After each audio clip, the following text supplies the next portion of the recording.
1999, and Médecins Sans Frontieres receives the Nobel Peace Prize. For over 30 years, MSF has combined medical assistance with standing up for human rights. In Doctors on the Front Line, we have seen how MSF focuses its slim resources on the areas and places of greatest need in the trouble spots of the world. In the capital of Haiti, it was treating the victims of gunshot wounds. In a remote part of southern Sudan, it is feeding the starving. In this programme, we go back with MSF into the streets. This time in the capital city of Honduras, a small Central American country. For the children of the extreme poor, it is a place where the very notion of childhood has vanished. To survive, they turn to drugs, prostitution and crime. For some, the only contact with a world that does not want either to ignore you or do you harm is the Médecins.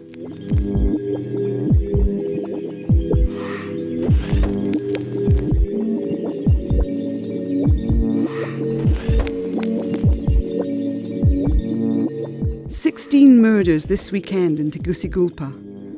The capital city of Honduras in Central America is one of the most violent on the continent. Maria was stabbed to death at 2 o'clock that morning. She was just 22 years old. Her coffin is laid in the street because it's here that Maria has lived for several years, sleeping on cardboard boxes with her 2 sisters. From time to time, Maria would go to the Medecins Sans Frontieres Day Centre in Avenue Tercera. Nurses and counsellors from the centre have come to pay their respects. Médecins Sans Frontieres has been operating in Honduras since 1984. In March 2005, they opened a centre in Tegucigalpa for destitute kids. The annual running cost is $400,000 to provide a safe haven for young people of the streets. Here, for a few hours, they can live the semblance of a normal life. Children and adolescents can take a shower, wash their clothes, see a doctor, or simply have some fun.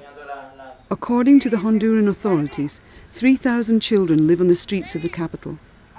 Alain Rias is 38. He's worked with MSF in Honduras for 4 years.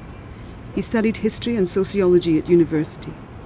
Before he joined MSF, he had 10 years' experience working with NGOs in Europe and Central America. Ce sont des jeunes qui viennent de quartiers très pauvres, très marginaux. These children come from very poor and marginalised districts. All they've known is violence at home. They come from broken homes. Often the parents have left Honduras, emigrated to find work, and the young have found themselves being looked after by whomever. So there's no guarantee that they'll be looked after properly, that they'll have the attention or love that they need to grow up. And they've had no proper structure. They've quit school and started growing up alone on the streets. Assez souvent, comme ils n'ont pas été vraiment encadrés, ils ont déserté l'école et ils ont commencé à s'élever seuls dans la rue. Glue is the kids' insulation from the cold nights and the grim reality of life on the streets. Drug taking is forbidden inside the Médecins Sans Frontieres Centre. The children must give up their glue pots as they enter. They'll be able to pick them up again when they leave. The glue is resistol, used for shoe repairs. Inhaling it sparks hallucinations and insulates the senses from hunger and cold.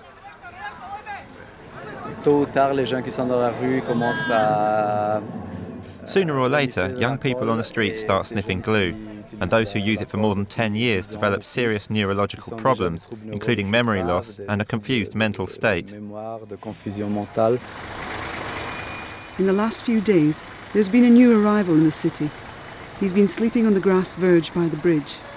He's begging for money to buy food.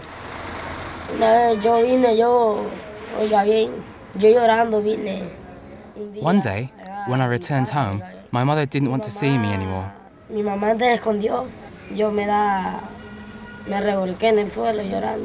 I started to cry, and she didn't come out. She stayed in. She told me to go.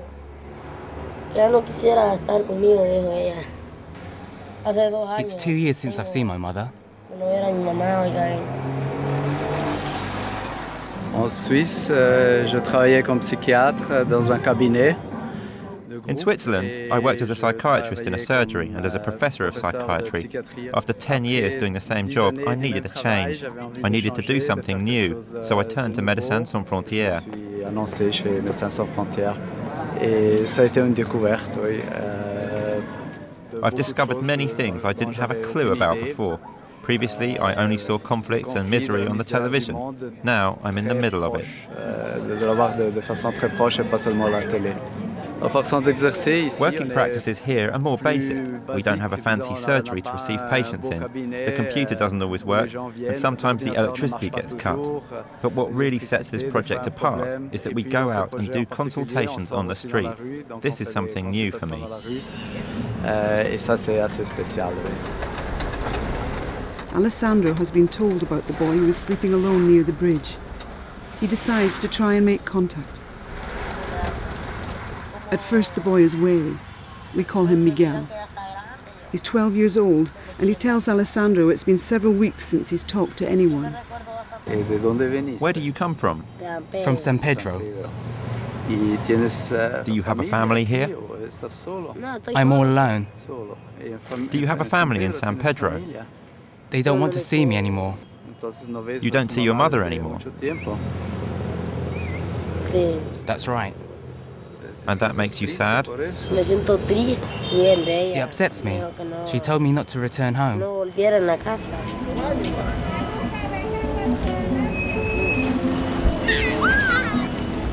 2 streets away from the bridge where Miguel now lives, Julia brings her baby to see a doctor at the MSF centre. Julia's experience is not unusual for poor women in Central America. My mother is an alcoholic. When she was drunk, she would hit me with anything she could lay her hands on. So I left home. I started living on the streets at the age of 11, and I took all sorts of drugs. I slept in the streets, on pavements, under bridges. I've experienced terrible things.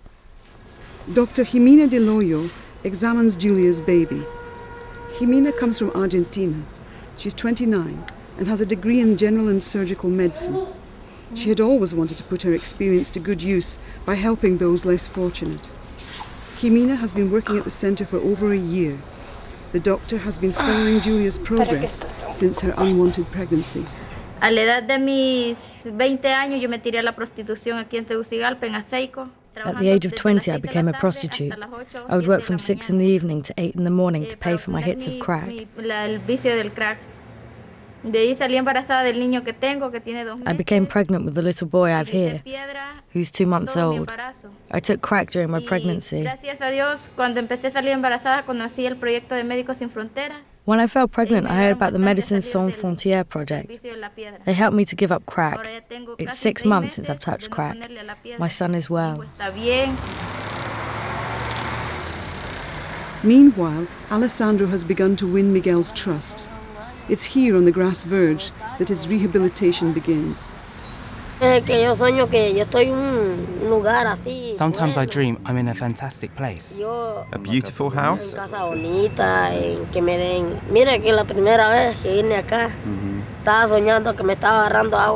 In a beautiful house. When I arrived here, I dreamt I went away with the wife of the president of Honduras. I said to myself, if only it was true. I was dreaming that I was glue smithing. I had a full pot of glue, and the president's wife was passing by and she stopped her car. I said, hello. She answered, would you like to come home with me? Then I asked, where is it?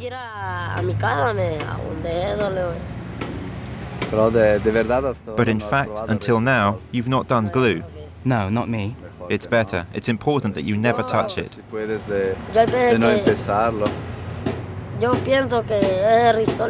I think glue is bad. It's true. One of my brothers died from it. How old was he? He was 12. So young, and he's dead.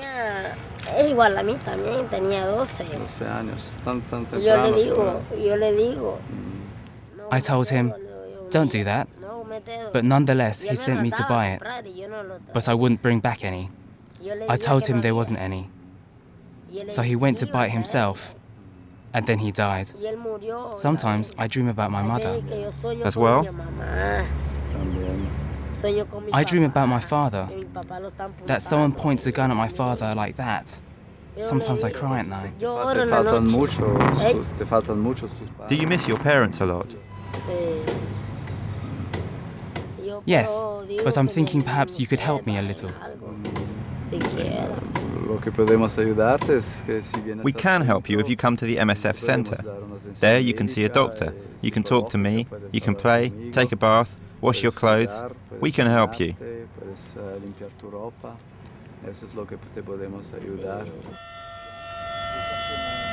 Gloria arrives in tears at the MSF Centre. She tells Charlotte Julien, one of the counsellors, that her boyfriend has just been shot at. Someone was prepared to kill him to steal 20 lempiras, the equivalent of $1. They leave for the hospital. Charlotte wants to know if the story is true and if Gloria's boyfriend is being treated properly. I didn't want to hand over my 20 lempiras. I held onto them tightly, like that. He said, "I'm going to shoot you." When he first fired at me, I ran. But my body was weak and I couldn't move my hand anymore. That's where he shot you first? This is where he shot me first, and here next. The second bullet is still inside me. The first one went right through me. Je suis venue à 3 ans comme volontaire avec un...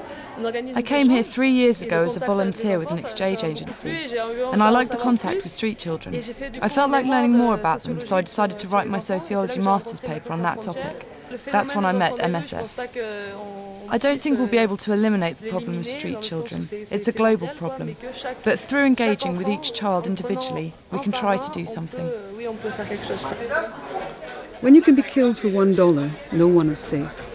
But Tegucigalpa is not so very different from cities throughout the developing world. Those who have the means live behind the barbed wire barricades, with surveillance cameras, electric fences and private security guards. Prosperous firms can afford to pay armed guards round the clock. Those not so well off rely on metal bars.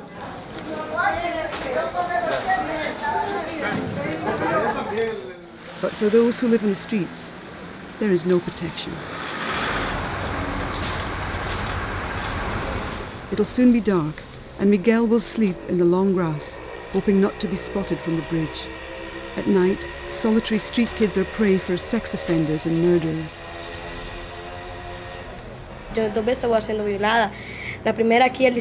I've been raped twice. The first time was here in the district of Serra Grande. There were 5 boys, all members of a gang. They said they'd kill me if I talked. They'd kill my sister too. I got this knife wound here on the streets 2 years ago. A fool threatened me with a knife while I was sleeping. It's for that reason I've got a strange voice.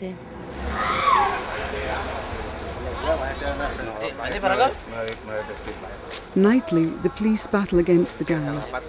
Understaffed and under-equipped, the police have to content themselves with token successes in the fight against organised crime. They're unable to change much, given the level of gang violence. A good haul, all the same, at the start of the night. 22 automatic weapons and 2 kilos of cocaine. While the police continue their rounds, a team from MSF risks a nocturnal visit to a squat in the city centre. Abraham Membreno has worked for 4 years as a counsellor with children from the streets. He joined MSF when it opened the centre. Around 40 youngsters spend the night here. They bring cardboard boxes and plastic to make a bed. Tonight, we've come to talk to them about AIDS prevention and sexually transmitted diseases.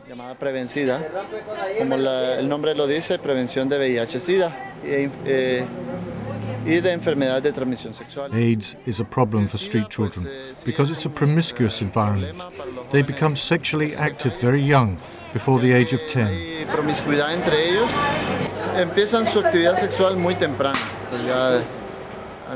Generally, it's not their choice, as they start their sexual life by being raped.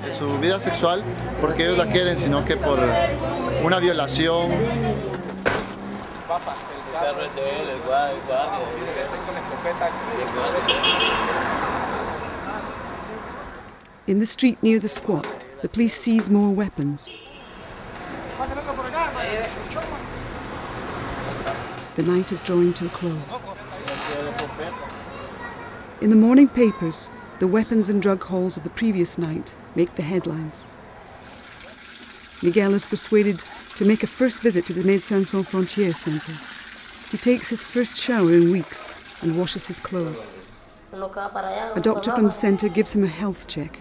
Like many children who live on the streets, Miguel has respiratory problems. Julia also has health problems following the birth of her baby. Today, Jimena, who's been looking after Julia for several months, accompanies her to a state hospital. Soon, Julia will have to fend for herself. She was one of the first patients to be treated at the centre. She's recovered quite well. We monitored her pregnancy. Now, when she needs treatment that we can't provide in the centre, we accompany her to the hospital. But the idea is that the youngsters learn to fend for themselves.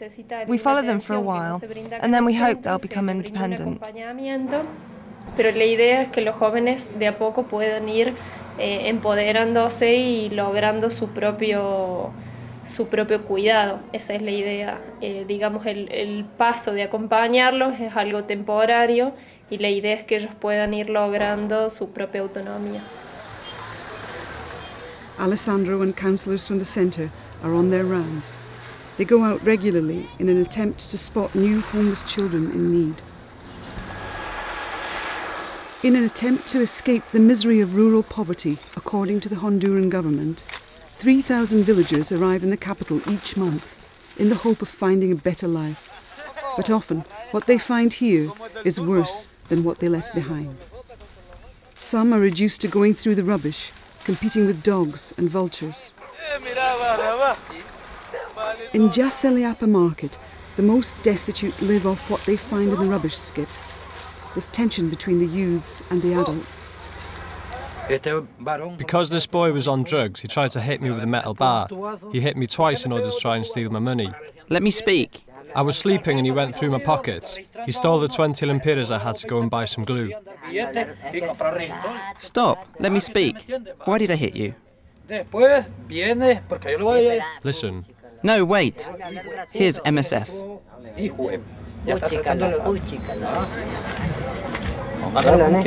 The argument breaks up as the MSF team arrives.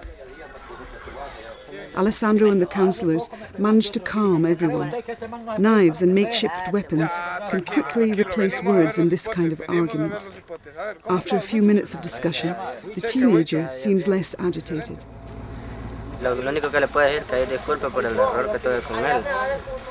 I want him to forgive me for what I've done, but I had a good reason to hit him yesterday. I was sitting on the chair over there and he grabbed me by the throat. I wasn't going to let him get away with that, was I? So I grabbed him and hit him. Mon travail est en général de parler avec les jeunes. My job is to talk to the youngsters, to gain their trust and help them solve their immediate problems. Often it's a violent problem, as we've seen just now. What we see here happens every day on the streets, and we try to prevent it. Even if it's a bit idealistic, our aim is to prevent violence.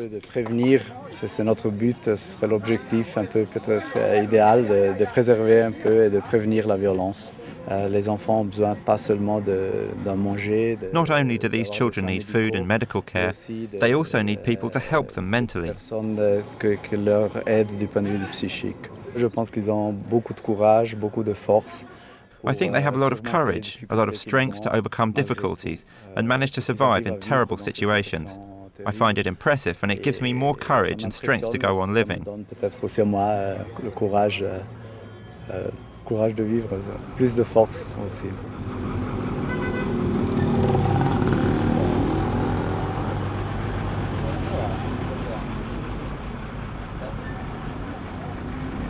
Back at the centre, it's a busy day for Miguel.